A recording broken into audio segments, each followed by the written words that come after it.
అక్కడ ఉత్తరాంధ్ర ప్రజల కొంగు బంగారు దేవతగా లలితామాత అయిన శ్రీ తలుపులమ్మ అమ్మవారు ధారాతీగ కొండలడమ కొన్ని వందల సంవత్సరాల కిందట స్వయంభుగా వెలిచిన్నారు. అయితే ఇక్కడ విశేషమైన మరో విషయం ఏంటంటే ఆదివారం మాత్రమే పెద్ద ఎత్తున భక్తులు దర్శిస్తూ ఉంటారు. నిజానికి దేవస్థానం అధికారులు అన్ని రోజులు దర్శించవచ్చు అని చెప్పినప్పటికీ ముఖ్యంగా ఆదివారం వస్తే దేవస్థానం ప్రాంగణం, కొండ ప్రాంతం, టోల్ గేట్ వరకు భక్త జన సంఖ్యతో కిటకిటలాడుతూ కనిపిస్తుంది. దీనికి ప్రధాన కారణం రెండుగా చెప్పుకోవచ్చు. ఒకటి, అమ్మవారికి ఎంతో ప్రీతిపాత్రమైన పొంగళ్ళు ఆదివారం సమర్పించడం ద్వారా అమ్మవారు వరాలు కురిపిస్తారు అని ఒక రకమైన భక్తుల విశ్వాసం. అయితే ఇంకొకటిగా ముఖ్యంగా ఇక్కడ అమ్మవారి దర్శనం అనంతరం నాన్ వెజ్ వంటకాలు తినడం మరొక రకమైన ఆనవాయితీ. దీంతో అమ్మవారిని దర్శించి కొండ దిగువన ఎత్తైన పచ్చని చెట్ల కింద కుటుంబాల సమేతంగా స్నేహితుల్ని, బంధుమిత్రుల్ని పిలుచుకుని వంటకాలు, నాన్ వెజ్ వంటకాలు, చికెన్, మటన్, ప్రాన్స్, ఫిష్ ఇలా అనేక వంటకాలు తయారు చేసుకుని ప్రసాదంగా స్వీకరించడం మరొక ఆనవాయితీ.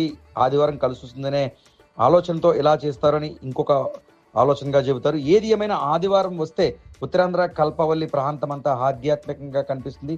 మరోపక్క చెట్లు, కొండలు, పచ్చని వాతావరణం, అటవీ ప్రాంత వాతావరణం కావడంతో అమ్మవారి రాజగోపురం నడుమ అమ్మవారి దర్శనం ఎంత సుందరంగా ఉంటుందో అదేవిధంగా కుటుంబాల సమేతంగా వారంతా ఒకే దగ్గర కూర్చుని ప్రసాదాలుగా భోజనం స్వీకరించడం, ఆ తర్వాత సరదా గడపడం ఒక ఆనవాయితీ అని చెప్పుకోవచ్చు. కేవలం ఒక్క ఆదివారం మాత్రమే లోలో ఈ విధమైన దర్శనం, ఈ విధమైన ఆనందం ఉంది అంటున్నారు భక్తులు. పేరు తలంపులమ్మ.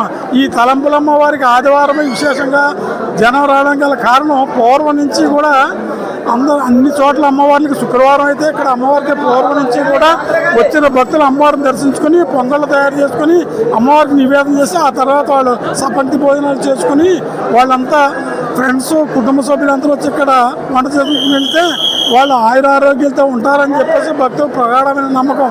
అదే కాకుండా ఆదివారం నాడు వచ్చి ఇక్కడ రాయి మీద రాయి పెట్టుకున్నట్లయితే సొంత గృహం నిర్మాణం జరుగుతుందని చెప్పి భక్తులు ప్రగాఢమైన విశ్వాసంతో అమ్మవారి దగ్గర వస్తున్నారు.